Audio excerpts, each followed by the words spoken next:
public speaking, something I want to do for a while, I feel like is massively important. Really important, actually, not just because we might one day have to go on a stage and give a talk, but also because public speaking leads to good confidence skills and good speaking skills in general. And therefore it helps in things like job interviews, persuading people in general day-to-day quotidian speech, just having better conversations. All of these things stem from good speaking skills. So if we can even 5% increase our public speaking skills today, learn 1 or 2 tips, we've done a lot for our whole lives. Because these skills will extend through your whole lives, I promise you. Okay? So, inshallah, we can take something from today. Even if you don't ever think you're going to go up on a lectern and give a speech on a stage, no problem. You can still make your words more powerful. And that's what we want to do for our Muslim Ummah. That's what we want to do for our brothers and sisters, to make us better orators, to make us better speakers. In general, it'll help you in life. When you have job interviews, when you have to speak to people, even if you don't have to go on a stage. Okay. So, public speaking, let's make a start. Bismillahir-Rahmanir-Rahim, onto slide 1. I'm going to start off with actually a clip. We're going to have quite a few clips scattered throughout this slideshow. I don't want it to go over an hour. Even if you can finish in 30 minutes, you will. The main thing is I want it to be interactive. Not just me speaking, but also us maybe interacting, asking some questions, getting feedback, but also watching things, watching good speakers do what they do, and what can we take from them. We're going to also try to break some things down today. You're going to be an analyst almost, you're going to be judgmental on purpose, okay, and judge people's speaking skills. Because if you can judge a good public speaker as good or bad, you know what will help you to be better or worse. Okay, so that's what we want to do with the first clip. And the first clip isn't just to judge how good they are at speaking, but also to take something from what they are saying. So, first clip is about us having taken the hardest step. And if you're more concerned about people than you are God, then neutralize everything He put in you. Just fit in with everybody else. Dress like them, walk like them, act like them, eat like them, go where they go, think like they think, do what they do. And once you neutralize your uniqueness, you don't need courage. It takes courage to be different. It takes courage to go where you've never gone before. For some of you, it took courage to come to this conference. It takes courage to get you outside of the box. It takes courage to be successful. It takes courage to win. People don't talk about people that don't win. If you win, they're going to talk about you. Do you have the courage? Okay, that is one of my favorite speakers of all time, actually. Christian pastor, name is T.D. Jakes. Of course, he doesn't follow our religious beliefs, but his public speaking skills are some of the best I've seen, full stop. Why did I play that clip? Firstly, to show you what I think is a very good speaker. Even if you don't agree, I like his passion. I like what he can do in front of a massive crowd and really get you involved. But also because he's talking about something super important, which is the fact that even being here today, even looking into how we can improve our public speaking skills, takes a step. So having come today, all 4 of you, it took some courage to come here today. It took some courage to take the first step. Anyone who's watching online, you could have been watching anything, you could have been doing anything, but this is beneficial for you. It took some courage to be here, to go along this path, to improve yourself, but it is beneficial for you. So inshallah, let's keep it going. But looking at his speech now, his actual words and his presentation style, what do we think was good? What do we think was beneficial or powerful or anything positive about the way he interviewed? Genuine, open question. I don't know, can we see the comments as well? Or no? Live feed, if you can see this. Sam, just tune in and let us know in the comment section as well. But in the real world, what do you not think? That was very emotionally driven. Emotionally driven, okay. Dean, what do you think? He repeated himself a lot to drive his main point. That's really good. That's a really good point. You see, oftentimes repetition of unnecessary words is a massive negative. Always saying the common words too much is a negative in writing and speech. However, if you know that this is the message you want to drive forward, good, well-placed repetition is massively powerful as well. And we see that with the fact that he's reiterating, constantly emphasizing the courage we need to have. Brilliant. Oxford, what do you think? He didn't take any long breaks, he just kept his flow going. He didn't take exceptionally long, awkward silences. He kept the momentum and he kept the flow going. That's really, really interesting point, actually. You see, we're going to touch upon this halfway through, but he uses something that I call the first voice. There are 3 types of voices that you have. There are more, but we can break them down into basically 3 types of voices. And you know when you're really making a powerful point, when you're making a point that you want people to listen to and just really hold on to, you switch to the most quick, loud, and powerful voice you have. This is your first type of voice. This isn't the quiet, silenced, emphatic voice. This is the, I'm making a really important point now. Everything I'm going to say is super important. You have to listen to it right now because it's leading to a climax. That's what he used, the first voice. Okay, and that's really useful for what he's trying to convey. So the way that he used the first voice, which we will talk about halfway through as well. Okay, lovely. That was T.D. Jakes, the first person we want to be introduced to, and take from there. Brilliant, let's move on.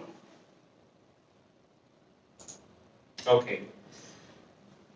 This slide is just to say that just like any other class that you would be in, that I would teach, we are going to treat it like a class, okay? I just wanted to put this slide up saying, we are going to treat this like a class. Okay, we genuinely want to have this 1 hour, take from it, and go along our lives, having gained enough that we can make a change tomorrow in the way we have a negotiation, in the way we speak to someone and actually persuade them to do something beneficial, in the way that we speak.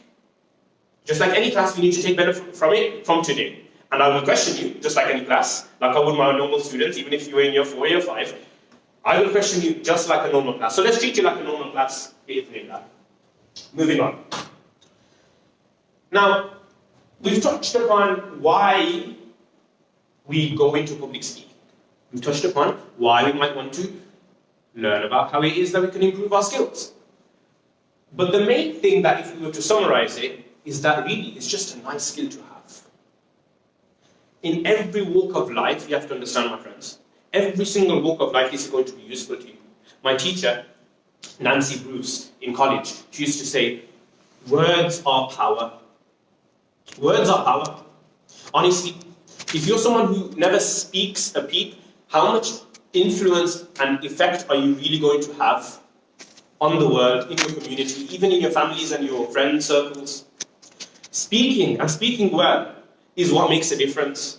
Using your words well, using the lisan that Allah has given you, using the language and the abilities Allah has given you will change the face of the earth. Honestly, it will.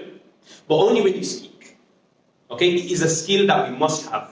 And it, when improved, is an incredibly useful skill in every walk of life. Let's have a look at someone I consider a very good speaker. Someone who's really mastered quite a few elements of this skill. Okay. Now, I wasn't afraid of the house. But there was one person I was very afraid of.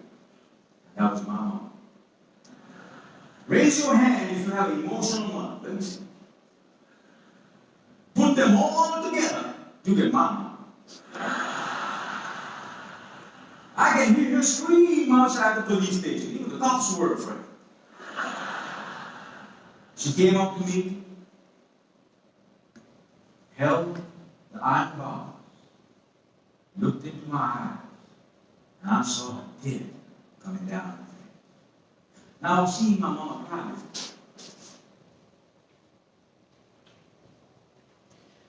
What do we think? What do we think about that? What did he do well? Because I know you were interested. I saw it in your faces. I saw it in your reactions. I saw it in your reactions, person on the other side of the world. The fact is that it was a good speech and every single one of us would agree. But why? Why? He's good at telling his story.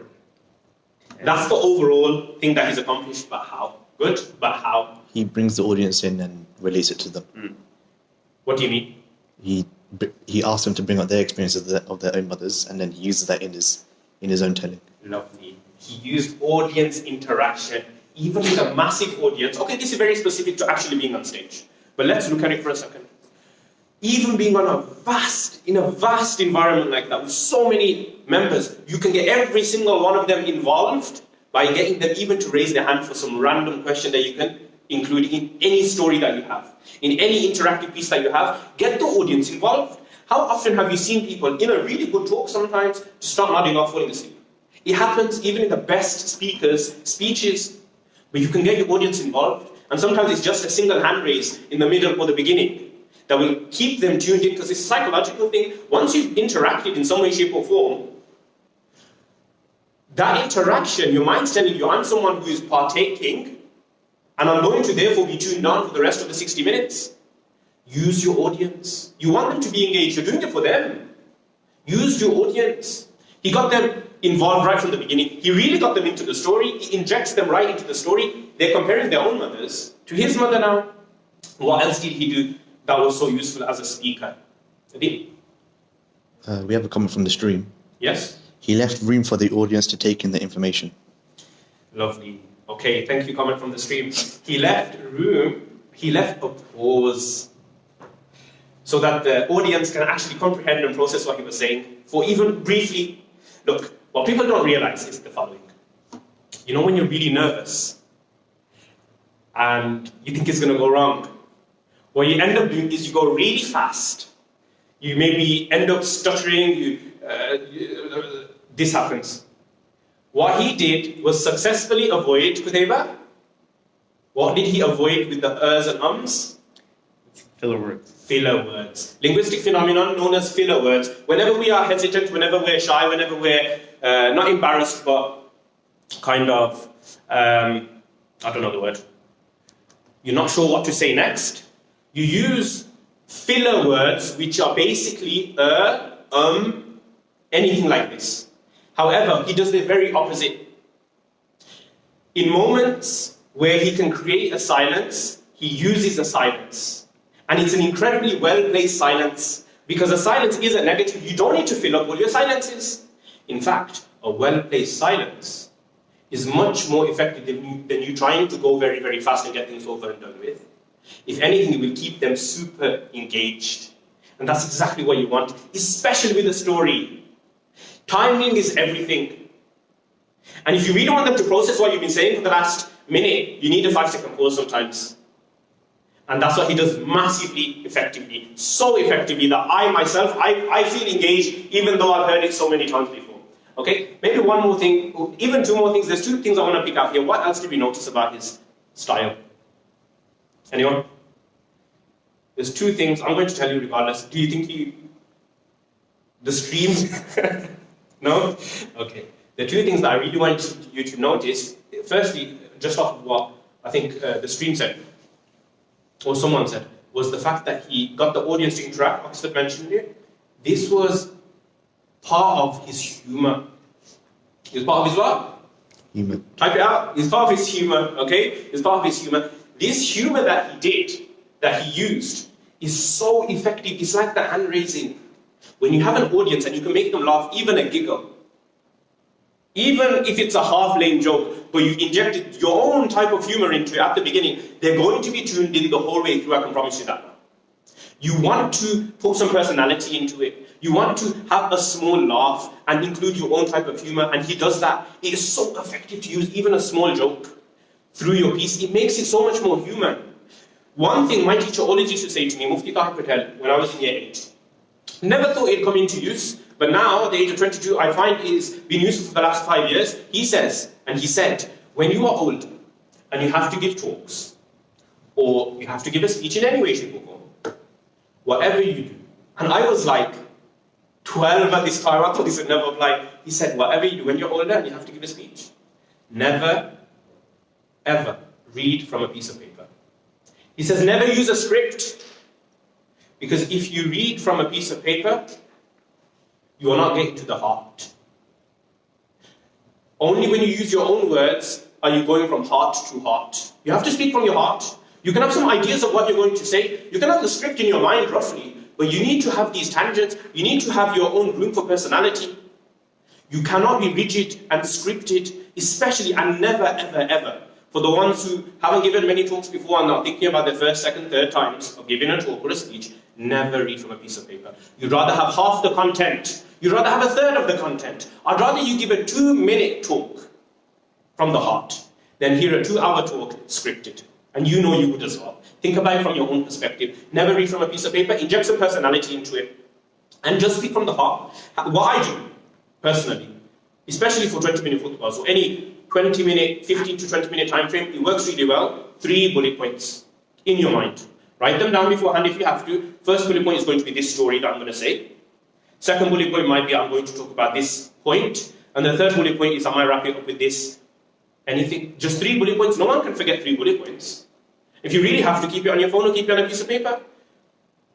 But you won't have to, because 3 bullet points you can remember. And 3 bullet points is enough, because that gives you enough for the first bullet point, the first section, to be elaborated on. The second bullet point, you can elaborate on it. And the third bullet point, you elaborate on it. Therefore, you don't have to have a script, but you just have to have 3 ideas of what you're going to cover, and you can let yourself flow.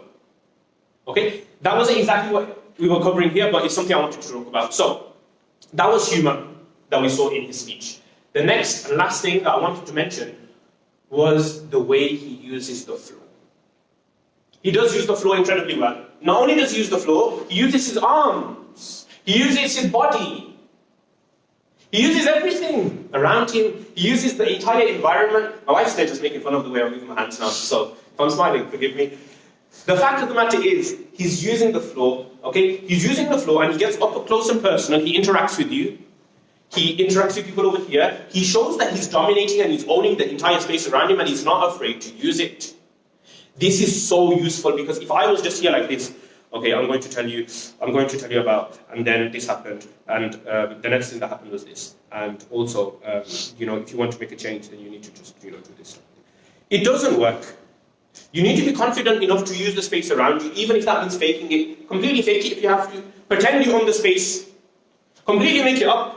If you're a shy person, pretend to speak loudly. Completely fake it. But own your stage, my friends. Only then will your confidence start to increase. Does that make sense? This is particularly for the ones who haven't done it much before. It's all about faking it till you make it. If you only remember one thing from today, what are we going to remember, Qutayba? Fake it till you make it. Fake it till you make it, my friends. I mentioned this a few years ago when I gave this workshop before. You have to fake it. No one can give a good speech the first time. I certainly couldn't.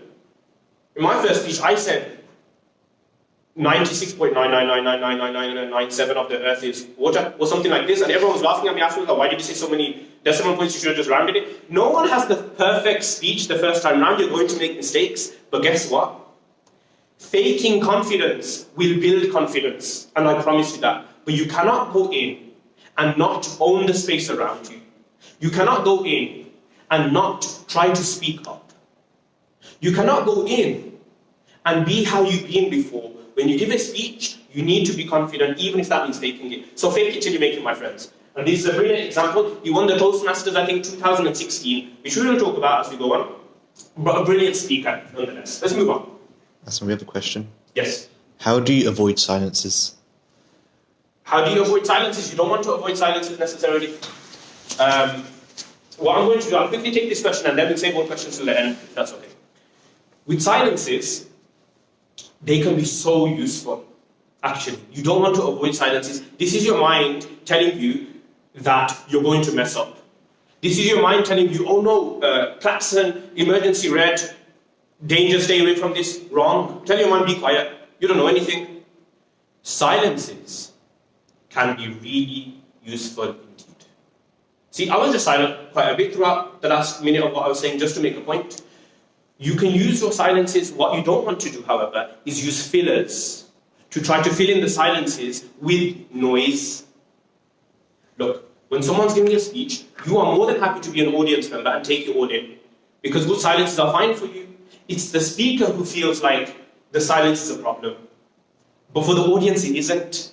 That's your mind telling you something is wrong, where you can rewire yourself to understand that it's a tool. If anything, it's a powerful tool that isn't used enough, especially for novice speakers. Try it. Record yourself, honestly. Record yourself giving the speech you want to give, and include those silences that you're afraid are going to go so wrong. Watch as an audience member how good it can be. It will be massively useful. Don't avoid them. Embrace them, but use them as a tool. No silence is too long, unless somehow you go for like 2 minutes. But that just means you forgot what you were saying. Does that make sense? But a silence, it doesn't go wrong. It's a tool, honestly. Don't try to avoid it. try to use it as best can be. A 5-second silence, honestly, it works. Okay? But just don't be afraid of it. Record yourself. If you're afraid of silence, what you're really afraid of is your speech going wrong. You conflated two things here. You're scared that your speech isn't going to be good. The silence is never an issue. It's that you're scared that your speech isn't going to be good. The fix to that is record yourself. Record yourself. No one's recorded themselves enough. I haven't recorded myself enough. Does that make sense? If you record yourself, you'll see how good you can be. But we need to move on now. And I'm going to save questions till the end, but do keep them coming through. Okay. Life skill now. Life skill, my friends. You see, I wanted to keep this quite, not communal, but interactive in a sense, and not just make it towards speaking on a stage, which is a very specific thing that not everyone's going to do. So, how can public speaking be used as a life skill? There's a story I read once of little Anita, as you can see. Now, little Anita just has a story that was one paragraph long, but it really hit me. She said the following: don't let anyone ever put you down just because of the way they speak to you. She said she was in class one day, little Anita mentions this, and her teacher said to her, "Oh, you're not understanding, are you not, little Anita?" And in her mind, she had been bullied before, she had been called little Anita before. It's a derogatory term, isn't it, to call someone little anything? What the bullies and the people who prey upon this type of insult do, however, is not ever expect a response, or expect a response that is shy and timid and shows that they have gotten away with whatever they've called you, whatever they've said about you. The way she responded changed everything. She was a student, that was a teacher that was basically mocking her. She said, "I do understand." She wasn't rude. She wasn't hurtful. She was clear, loud, and she made a point. And from that day onward, that actually led to a silence, by the way, between her and the teacher. Well, the teacher was like, "Crap, what do I say now?" But then from that day onward, the teacher never mocked her again. People who mock others only do so because they don't get anything back. But you don't have to be rude back to anyone. Being able to speak well just means being confident in what you say and genuinely speaking to that person in a way that they know you're not going to take anything as a mockery or as an insult. So she just said, and she was a little girl and that was her teacher, but she wasn't rude and she wasn't horrible about the way she said it and she wasn't undermining his authority. She said, "I am understanding." And because of that, she was changed. Well, the way she was treated was changed for the rest of her life between her and every teacher to go on forth. So it's just something we want to think about. How the way you speak to others makes such a difference. Honestly, such a difference, my friends. Let's move on. That was a life skill I wanted to show. Okay, these are some of the poses that I want to think about.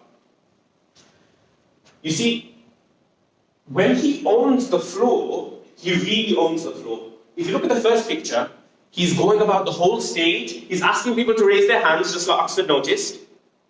He's confident enough to interact with the audience, but also move around his space. In the second picture, you can see him coming really up close and personal, really just interacting and getting with everyone that he had. And in the third picture, we notice something that isn't to do with the stage at all. What do we notice? What do we notice in this third picture on the right-hand side? Yeah, it was the tear. He was gesturing to his mother's tear. Excellent. Look, you're not always going to get pictures behind you. You're not always going to have visual aids. But you're a human being. And human beings have been amazing storytellers and amazing orators for millennia. Use your body. Use your hands. What you don't want to be is rock solid and stiff. It can be as simple as using some gestures to show your story as you go along. And it is so powerful. As you can see, he's standing to the side. He's holding these invisible bars. He's saying, "I was in prison. My mother was there, and I saw a tear roll down." And he shows the tear. He's engaging with the audience and he's using his body. That's what we need to do. We can't be stiff. This is just to make the point, my friends. We cannot be stiff and rigid. Rather, use the space around us and use our gestures as well. Use your whole body to your advantage. Okay. The first thing when it comes to being confident in your speech, because this is going to be the number one gripe, this is going to be the number one issue, this is going to be the number one fear for everyone, for most people. I'm telling you now. It's that you're not going to be confident enough. This is where your fear of hesitation, the fear of awkward silence stems from, by the way. And probably any fear you have with public speaking stems from the following. You don't think you're going to be confident enough. That's absolutely fine to believe that, but we can work on that right now. I can tell you what to do, how to fake it. And then when you go and you're faking this confidence, you look as though you're actually a good speaker. Because that's all it is. It's a skill. It's a skill. And it's feigning confidence. So this is how you feign confidence. And then inshallah you'll get that confidence after one or two speeches. No problem. This is how you fake it. First thing, be large. This just goes back to what I was saying before. You can't be small and timid and kind of put yourself in a box. This stage is yours. Does that make sense? A lion roams the whole forest. Why? Or the whole jungle. Why? Because he owns the whole jungle. Own your whole stage. Use your body and be large with your body. Really mark your territory. This is your stage now. This is your home. No one can tell you to get off. Does that make sense? What you don't want to do is seem like you're in a foreign place. You don't want to feel alien where you are, or seem alien rather. You might feel alien because you're not confident yet, no problem.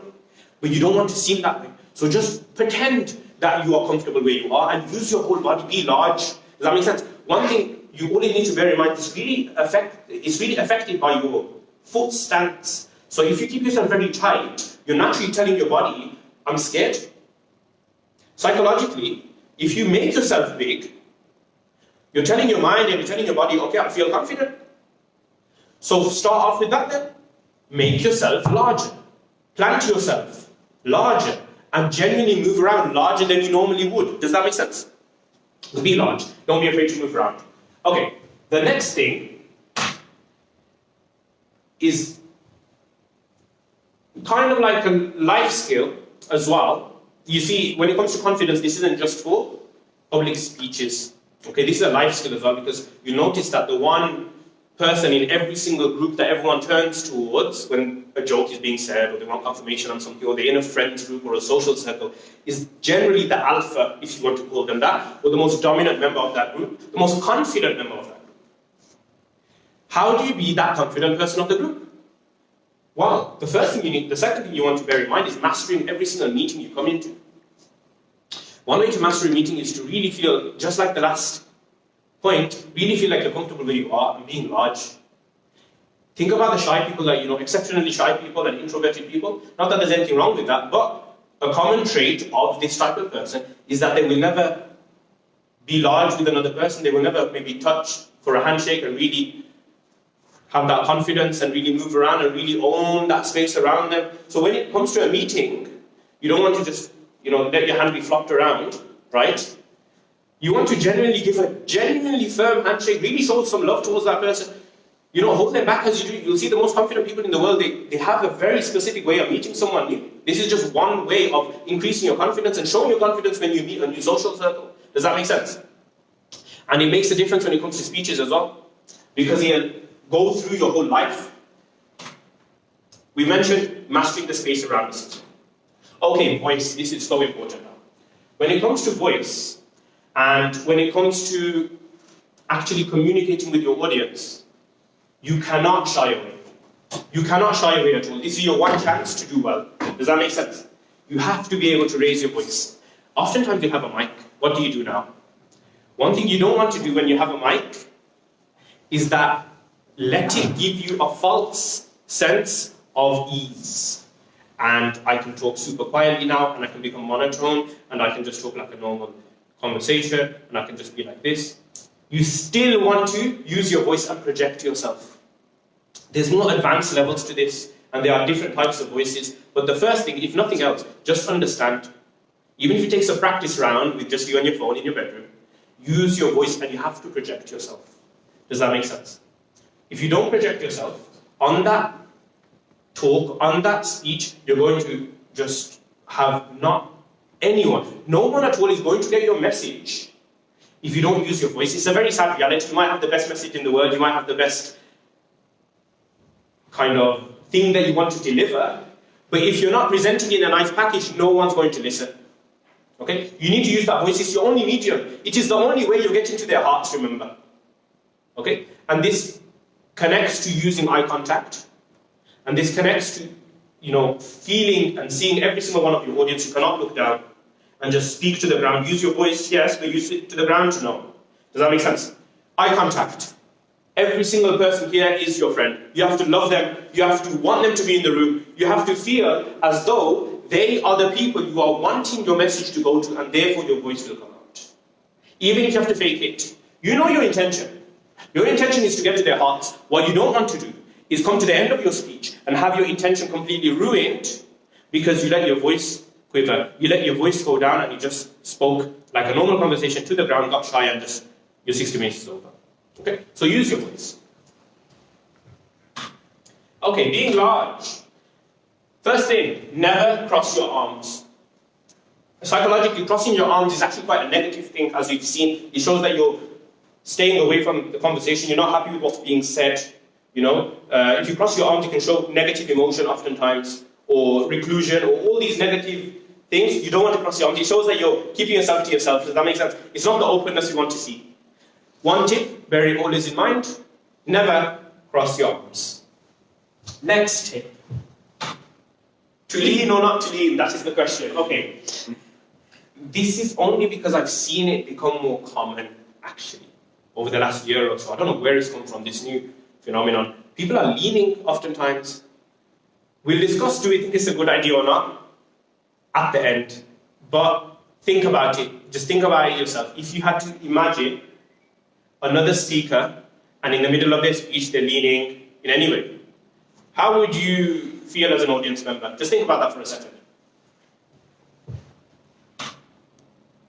Expand your posture and do not signal defeat. We've touched upon this. Just own the space around you and be large.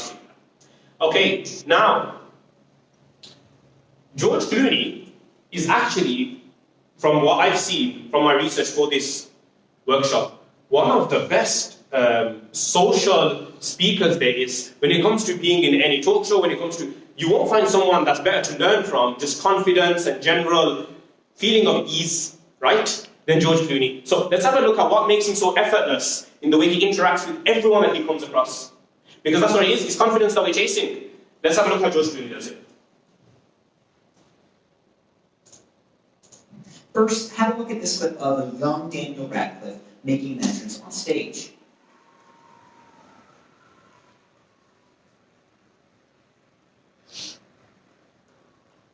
You'll notice that Daniel seems a bit nervous. His walk is rigid, and he heads quickly towards Ellen without taking in the room or acknowledging the audience. Now contrast this to an older George Clooney while he enters David Letterman's stage.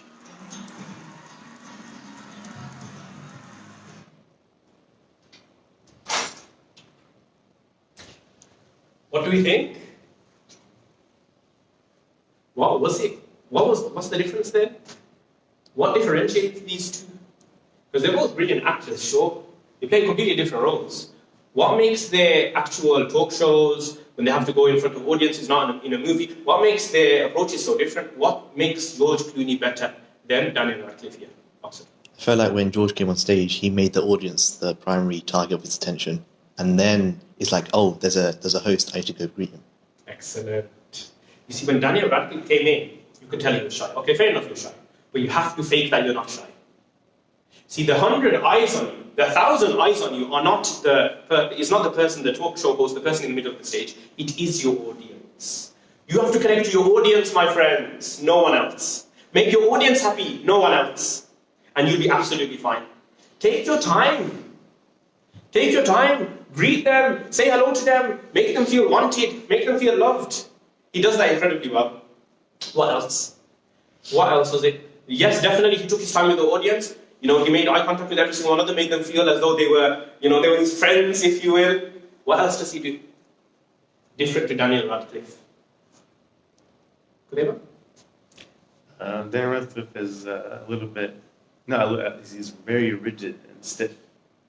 And George Clooney, he uses his arms and he waves. And lovely. Okay, I feel like this really encapsulates what we've been talking about for the last 10 minutes. When I mentioned being large, using your body, using the stage around you, and not being stiff and not being kind of reclusive and showing your shyness, you can see the difference with George Clooney and Daniel Radcliffe. Daniel Radcliffe could have faked it if he needed to, but he didn't take his time. He didn't use his body and take his time. Even when he got to the host, he didn't take his time. He just wanted to sit down as quickly as he could and get it over and done with. You don't want to do that. Even if you're feeling with all of your heart, you do not want to put on that show. Does that make sense? Take another 30 seconds, but take your time. Does that make sense? Okay. You have anything to add, Adi? My friend? Okay, brilliant. Let's move on then to the next clip I want to show. Does anyone have anything to mention from the comments? Okay. Let's move on to the next clip. Physical comfort equals what? First, have a look at this clip of Sorry? The next clip is fun with words. Everything in the drawer was okay, and I walked away. Didn't show me a gun or a knife. Right? The manager was like, "Did he scold you?" I was like, "No, he just." Really short clip, 4 seconds. But do you know this? Psychological studies show that you have completely judged a person within the first 4 seconds. Everything. The whole conversation, how it's going to go, what you consider about the person, how you think of them. 4 seconds is all it takes to make an impression on someone. Do you know this? 4 seconds is make or break. They'll have completely judged you inside and out to your very bones in 4 seconds. What did those 4 seconds make you think about George Clooney? He was telling a story about the time he got robbed, or something to do with the robbery. What do you think about the way he presented that story? What was so good about it? Yes? Go for it. Well, I was listening to what he said, I just sort of took his expressions and the way he was presenting himself. Exactly. What was it about his expression and the way he presented himself? What did he do so well? Yeah? He was happy, he was being jovial, he was just laughing and joking about it. Exactly. That's it. That's all it was. But it makes you like him. It makes you like the presenter. If they're actually being jovial, if they're enjoying their own words. It sounds so simple. It sounds so basic. But they have to like what they're saying. They have to have fun, is what I'm trying to say. You have to have fun with what you're saying. And watch everyone in the audience would want to listen to your words. Because they know you're enjoying what you're saying, they're going to enjoy what you're saying too. Does that make sense?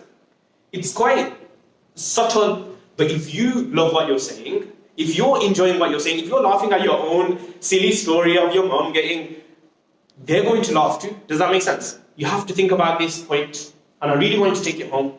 If you're enjoying your words, and if you're confident enough to just have fun with your words, everyone in the audience will love your words too. But you have to love yourself first.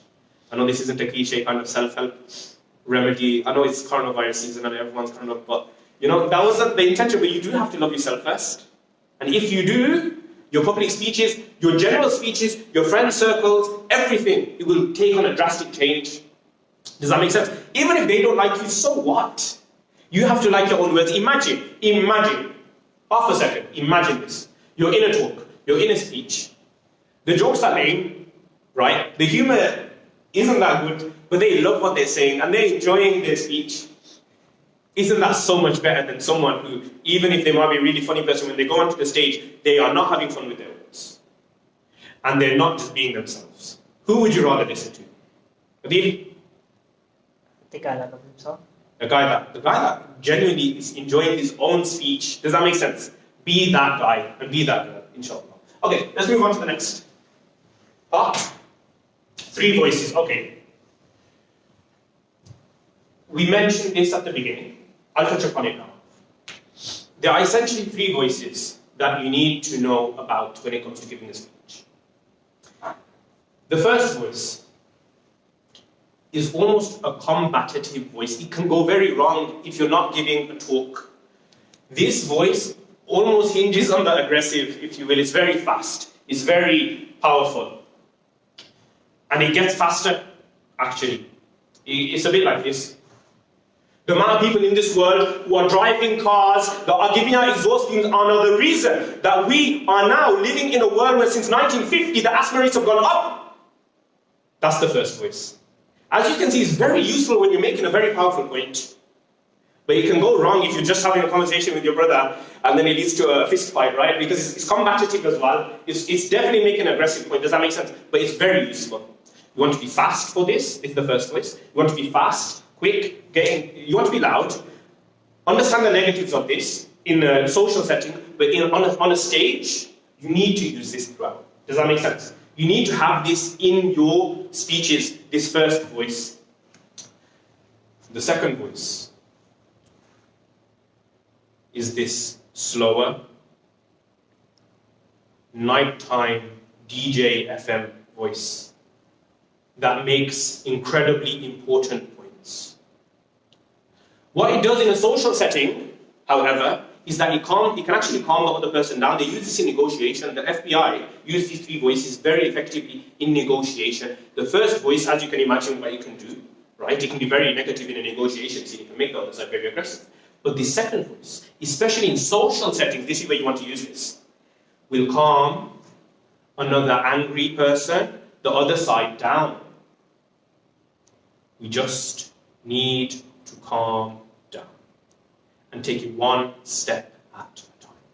This is the late night DJ FM voice. Imagine radio host, late night. That type of slow, drawn out tone is massively useful if you want to calm another side down or if you want to make a very emphatic point. And he uses these long silences. Whoever mentioned that the silences can be negative, you can see it's completely wrong here. Does that make sense? It's the second type, is slower. It can potentially be a lot deeper, but it has its own uses. And the third voice is in between the two. And it has its uses when you want to just generally give your speech. But you want to use a mix of all three. It's almost like sentence types in English. Remember the sentence types? The simple, compound, complex. Use short sentences sometimes very long sentences. There are three types. You need a balance, my friends. And when it comes to your speeches, you need a balance of the voices you use. You cannot just use one. You see? Use all three, just like that. Okay, brilliant. Let's move on. Okay, first thing, mirroring. This is a life skill. I didn't just want to make this about public speaking again. We have some life skills mixed in when you're getting late. How many viewers do we have? Is it going to be the next YouTube premiere sensation? Okay, so, how many viewers? We've had up to 12. Up to 12. That's what I want to hear. 12. That's, okay. Alhamdulillah. Moving on. Mirroring life skill. So, when you want to go into a negotiation with someone, when you want buying a car, buying anything off Gumtree or Spock, persuading someone to do anything, right? Mirroring is what the FBI use. As you can see, I've done a lot of research for this. It's got nothing to do with public speaking anymore. But when it comes to the general life skill of persuasion, this is something I wanted to touch upon. I find it so interesting. You want to mirror what the other person says. This isn't just with their words. So if they have finished off a sentence with, I think £12,000 might be a bit too much. You can mirror and go off what they just said, mirror that part and say, £12,000 being too much. I understand your point, and you mirror what they've just said, which makes them psychologically think you are listening, you are in tune with them, you're on their side, but it can also be with their body language. Especially in any type of negotiation, you want to mirror their body language. Their mind will tell them you are on their side. And another thing, which actually I haven't even put up, but it just came to me, psychological studies have also shown that if you're in an argument with someone, what do you think is going to be, you tell me, what's going to be worse? Sitting opposite or standing opposite them in an argument or being side by side? Which one? Which one's worse? Opposite. Being opposite. So what's the benefit of being side by side, Qutayba, in an argument? Life skill, my friends, life skill. What do you think the studies show about being side by side? The friendliness. Or the opposite of opposition. 100%, my friend. You are not going to be in an argument for long if you're sitting side by side with someone. Never be opposite someone in an argument. General life skill, okay? Never show them you are an antagonist. Don't make things worse. Be that friend, that body language of being side by side, and watch your arguments will take on a whole new level, if you will, because you're showing that, look, I'm trying to make things better. I want us to be friends in this. Does that make sense? We're trying to reach a genuine conclusion. We're not antagonistic pairs here. We're on the same side. Always, if you're having an argument, my friends, try to sit side by side with that person. Show them you're on their side. You're trying to come to a conclusion together. You're not just to oppose them. Okay. Mirroring is part of mirroring as well. So let's move on from mirroring now. When it comes to negotiations, right, you have to understand the first thing is People just want to be heard. People just want to be heard. Chris Voss, he wasn't Chris Voss, he was another famous FBI negotiator. We're going to talk about Chris Voss on the next slide. A different famous FBI negotiator once came across someone who was trying to commit suicide. They were trying to commit suicide, and two negotiators had already tried to kind of get this person to stop doing it. But they genuinely want to commit suicide now. But this person who had come in, they'd been doing it for a while. They didn't try to convince them like the previous two had. They didn't try to convince the suicidal person that don't do it for this reason, and this reason, I'm going to persuade you like this, and this. They just listened. Wallahi, they just listened. I was watching the video, I found it amazing. The point he was making was that, you know what that suicidal person really just wanted? To be heard. That was it. Inner persuasion, you're trying so hard to push your point across, and you're just trying to make them understand what I'm trying to say is right, and I get what you're trying to say, but you've got to understand what I'm saying is right. By doing that, you're not really listening to what they're saying. People just want to be heard. In that negotiation, that suicidal man did eventually stop. But it was the first time anyone had actually listened to him just speak. Inner persuasion, you're trying so hard. Stop. Just stop trying so hard sometimes, especially in an argument, and just listen. Just listen to what the other person is trying to say. You know how to know if you really listen properly? You know how to know if you really listen properly? If you can summarize their argument to them in simple words and then have them say to you, yes, you've understood. Does that make sense? Imagine you're trying to explain something to someone, but they're just not getting it. You ask them, okay, if you've understood, explain my side of things. If they can explain it to you, and you say, okay, you know what, you have gotten it, how much better would you feel? You'd really feel like they get you. Now put yourself in that person's shoes. They feel like they're just not being heard, and you're just not getting them. You might think you're getting them, but they don't. So summarize their point of view to them maybe. This can really help sometimes. Summarize the other argumentative or the other argumentative side of things, the view to them, and watch how things calm down. Just because they finally get that you've understood them, because they just want to be heard. And the second point, make people feel human. This is an extension. Why do we want to be heard? Because we want to feel human. We're all human. But how often do we not feel that way when we're deep in an argument? When we're not feeling like we're being heard? It's all about feeling loved, feeling worth something, feeling human. Chris Voss, the famous FBI negotiator that I was mentioning before, one day went into a pub, okay, and he was with other negotiators at the time, but they were just having a night out after a long shift, if you will. They go into a pub, and he comes to an empty seat next to this big burly man. You can find this video on YouTube, it's very good. And the man, very big, intimidating the works, right? He says, empty seat, he says to Chris, sit there and not break your legs. Or he says something like, don't even think about it. Something very, argumentative, intimidating, do not sit here or else kind of thing. That was what he said to Chris Voss. Chris Voss is an expert FBI negotiator. What does he do? You see, his two negotiator friends, they try to jump in, they try to quickly say, no, it's not like this and then this. They try to use all the persuasion skills that they learned in the book. Chris Voss doesn't do that. Expert FBI negotiator, just been threatened with physical violence. What does he do? He says, hi, I'm Chris. And he sticks his hand out and he tries to shake the hand of the person who's just threatened him with physical violence. Why? Because after the man shook his hand and they had a tiny bit of a conversation, they realized that this man has just been in I think he'd just come either from prison or just come as a return from a battle or war. And he felt like society had completely changed. He didn't feel like he fitted in anymore. He felt really down. And that was the reason he was speaking like this, and he was being so horrible, and he was being intimidating, and he just didn't feel a part of society anymore. He didn't feel human at that moment in time, and that's why he kind of blurted out what he blurted out. He said what he said. But by Chris saying his name and saying, hello, it's nice to meet you, and saying his name, what did he do to this person who was just feeling worthless a second ago? He made that person feel human for half a second. and that Chris wasn't just this nameless, faceless, combative other, but rather a person with a meaning, a person with a name, another person in society, and then he got to know the other person who was just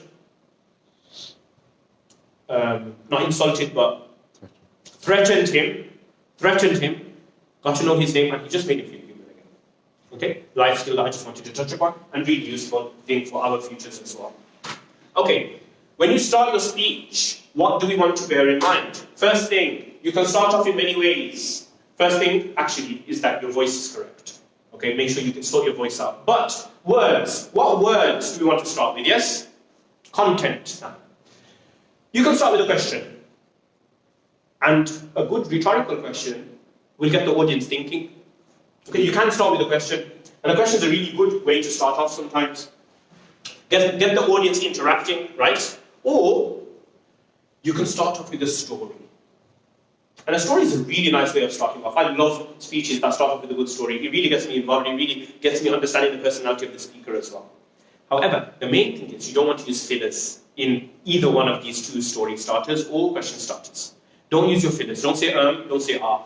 If you're someone who says a lot and fills up the silence, practice at home with that camera and make sure you just get the fillers out of you. Just drain yourself of ever using fillers again. Use silences instead.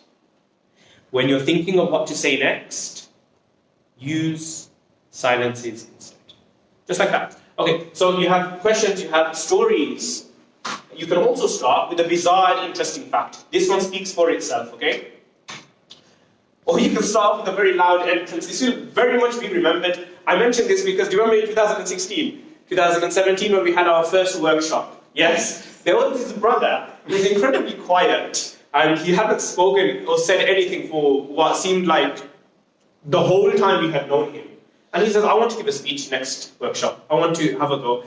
And we didn't expect, anything of it. I didn't. Anyway, he comes in, he blasts the door open, and he makes such an entrance. I was like, wow, this is going to be amazing. But then he, unfortunately, without saying any names, he turns into a mouse voice, and it got ruined from there. It's sad, it's anticlimactic, but it was such an amazing entrance. It was going to be the best speech ever. So a loud entrance can definitely get people hooked.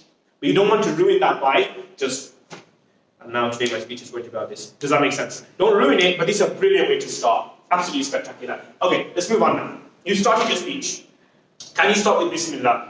If you're giving an Islamic speech, yes. But the reason I wanted to include this was because the way you start your speech will oftentimes be the way you're going to be remembered. Okay? A first impression is a last impression. There's nothing wrong with start with Bismillah. Start with Bismillah.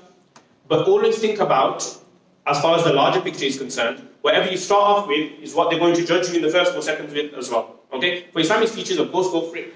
But when it comes to any other sort of speech, your question, your story, your bizarre, interesting fact, or your loud entrance will be the thing that people remember. So make sure you choose a good start. Okay, Bismillah. Life skills, fairness. This is one more thing I wanted to touch upon when it comes to negotiation. The key word is fair. The swear word is fair. The magical word is fair. The word is fair. What are you talking about, Hassan? You might think to yourself, well, I'll tell you.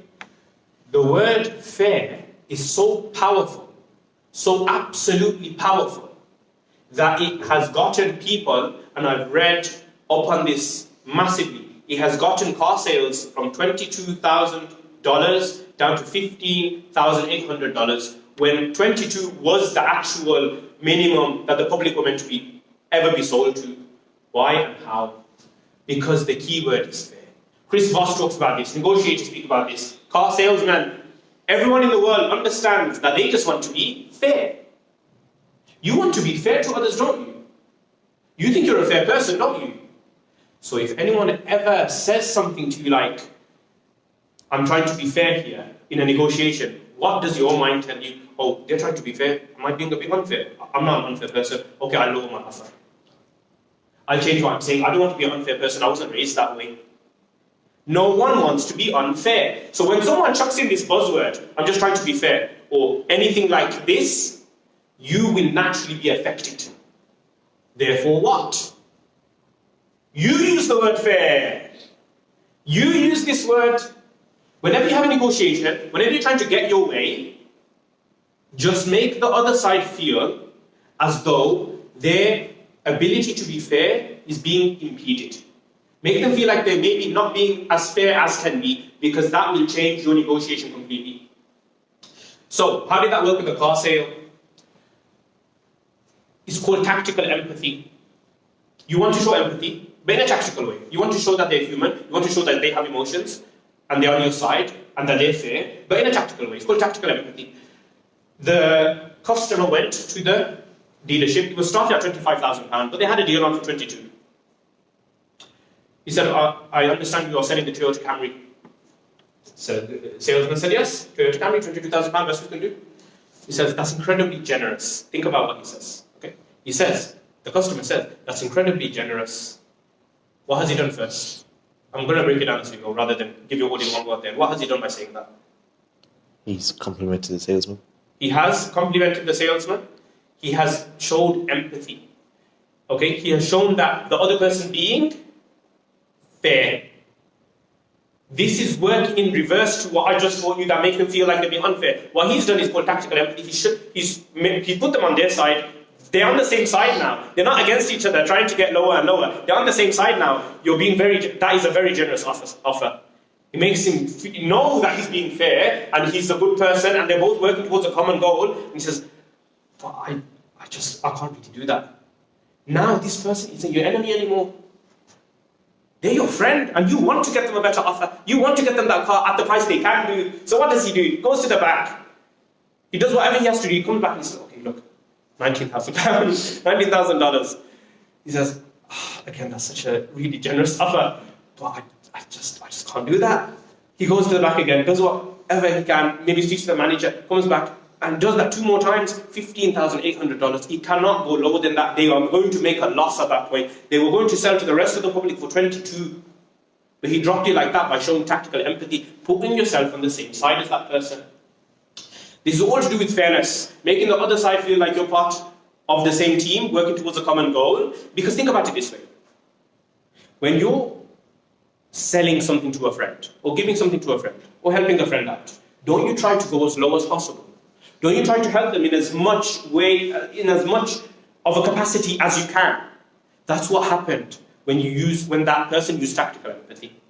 They became friends, the salesman and the customer, and the salesman wanted to help him because he made him feel empathic, he made him feel generous, he made him feel like he was genuinely on the same side and a good person on both sides.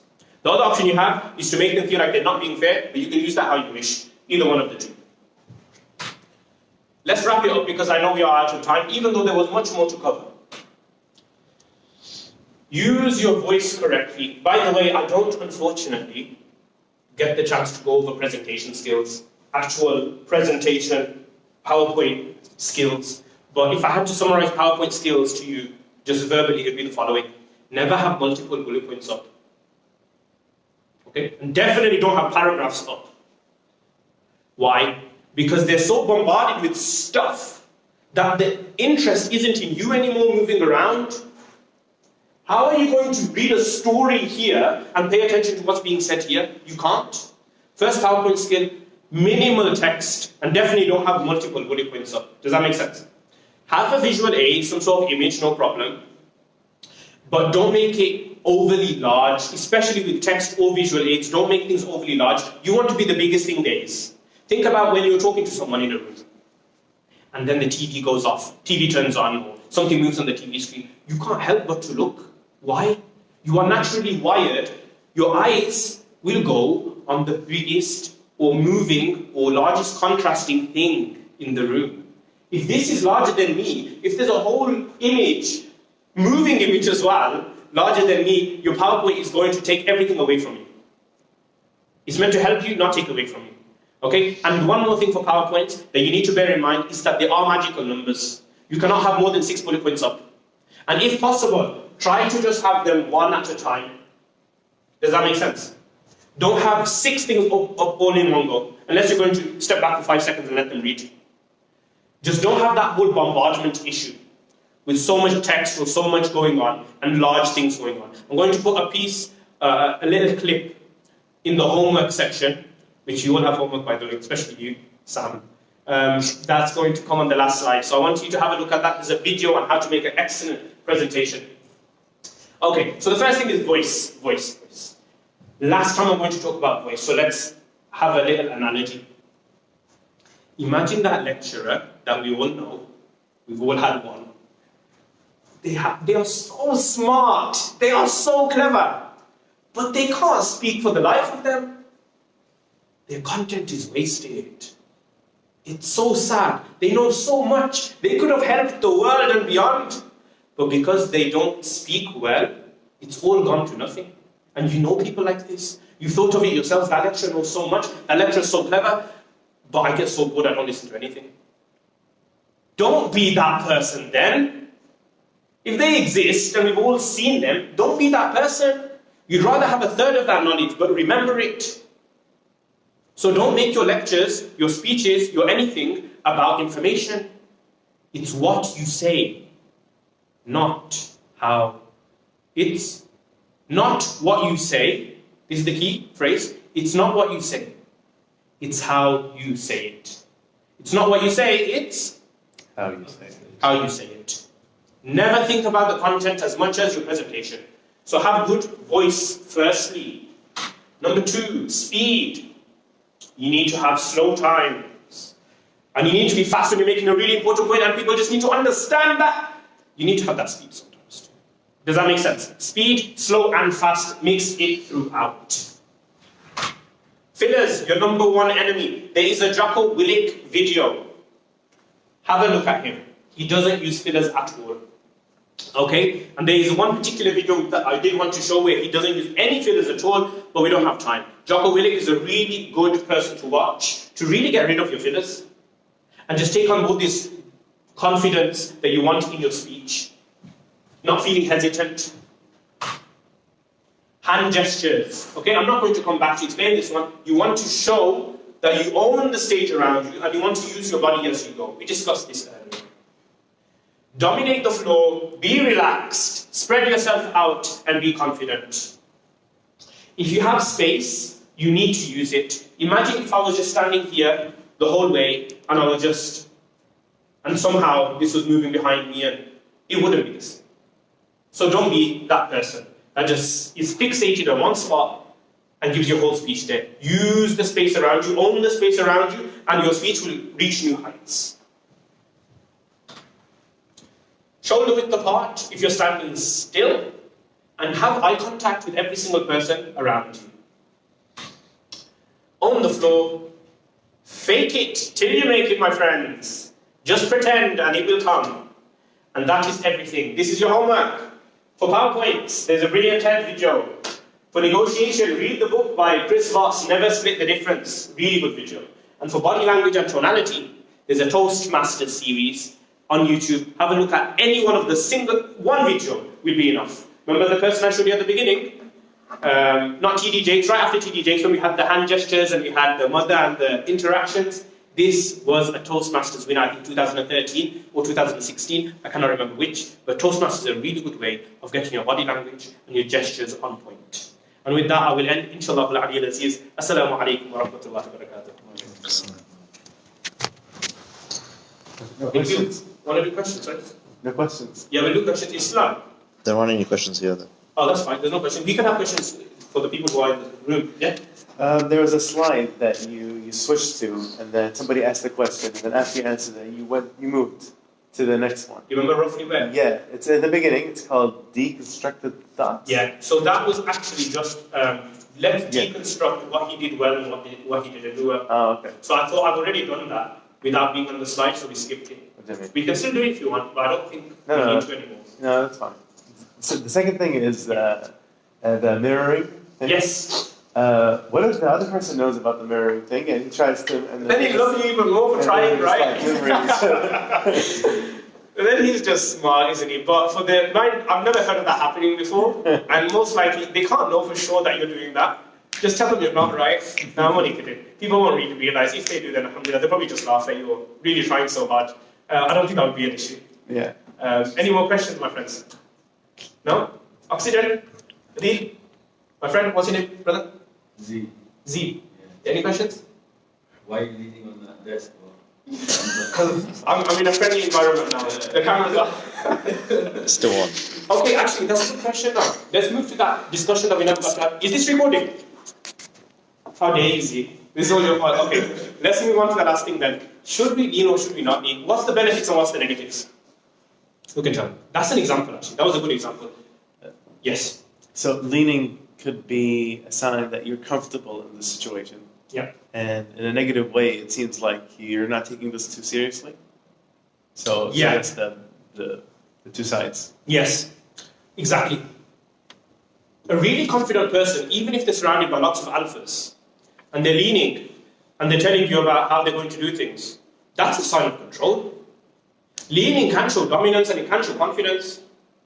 However, if it's a really professional setting, and especially that type of talk and that type of speech, leaning is the opposite of what you want to do, because you don't want to be overly relaxed when you're making a super important point. Imagine I'm trying to explain to you the depth of coronavirus and the severity of asthma and, I don't know, exhaust fumes, and I'm leaning.